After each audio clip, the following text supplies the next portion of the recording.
5 seconds.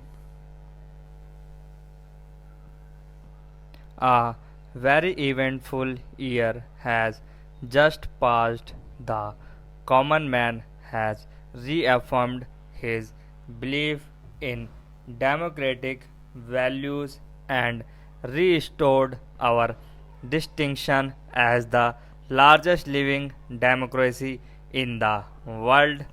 On this occasion, each one of us has to ask ourselves in all humility whether we have followed the inspiring example set by the leaders of this ancient land. Have we comprehended the new national ethos and adequately responded to it? In this context, it is disappointing that the professional classes as well as business and industry have not shown sufficient evidence of their being prepared to accept their share of national responsibility. The further is unfolding itself. What are our immediate preoccupations and aspirations for the future? The coming elections to the state assemblies afford an occasion for all political parties to prove their dedication to democracy and cleanliness in public life.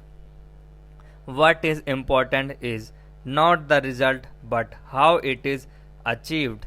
The campaign must be conducted with dignity only on the basis of clear cut programs and policies. Once again, our voters will have the option of choosing not their masters but their servants. We must, in the past, prove ourselves a mature people pledged to the processes of democracy and the democratic way of life. Our people should be enabled to exercise their franchise without fear or hindrance.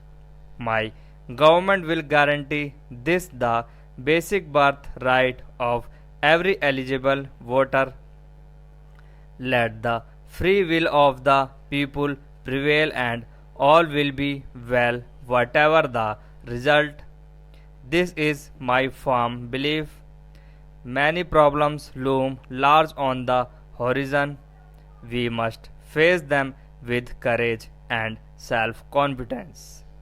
Some frustrated and desperate elements in our society today are determined to scuttle the principles of our democratic way of life and destroy the very fabric of our secular society.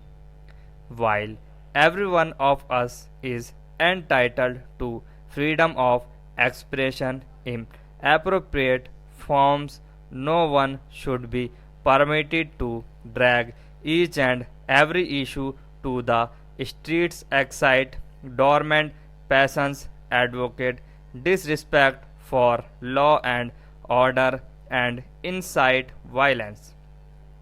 Such a policy of unwarranted confrontation backed by proactive action on the slightest pretext is a challenge we as citizens of a free country need to face with determination.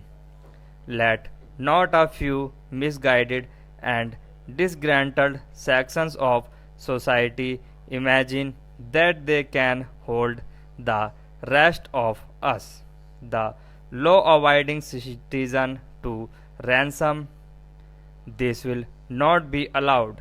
The post emergency climate has been congenial for reconciling fundamental freedoms and open society with egalitarianism and social justice. This is the first Republic Day with which my 10-month-old government is associated. Let us not judge them hastily. Let us rather take note of what has been achieved. It has restored to public life the essential attributes of a mature democracy. On the economic front, my government has sought to concretize the Gandhian concept of employment oriented rural development and to bridge the socio-economic disparity between the urban and the rural areas. For the first time since independence, our political life is not dominated by one monolithic political party. Today, men of good conscience but with varying shades of political opinion are working together for the good of the nation. This is in itself a great achievement. Let us not isolate and exaggerate honest achievement. Differences of opinion and unwittingly perhaps undermine the principles of collective responsibility on which good government is based. For once in our history, we stand united as a nation. India is one country and Indians are one people. Let no one underestimate our strength or take us for granted. Our continued progress on the agricultural front and our determination to reach the benefits of planned development to the rural areas and to the economically weaker sections of society will better the quality of life of millions of our countrymen. This requires resolute political will and determined administrative action. To our sound and broad based scientific and technological achievements which have been acknowledged all the world over, we have handsomely coupled research and development to take care of the future. Today, we are recognized as one of the 10 most industrially advanced nations in the world. India's very significant manpower contribution to the United Nations poll of technical and administrative talent and experience is matched only by our bilateral technical assistance program to our friends in Africa, Southeast Asia, and West Asia. While we may take justifiable pride in these achievements, we must guard against complacency in thought and action.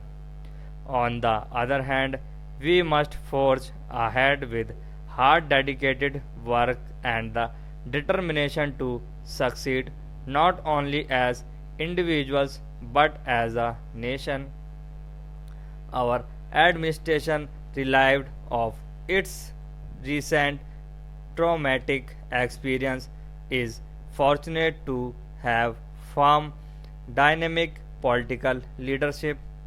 The younger generation who join the various services which compose the broad spectrum of the administration are idealistic, motivated, and have the capacity for hard work. Let us forge out of these qualities a result oriented instrument to implement our plans for the future and to build the India of our dreams now onwards.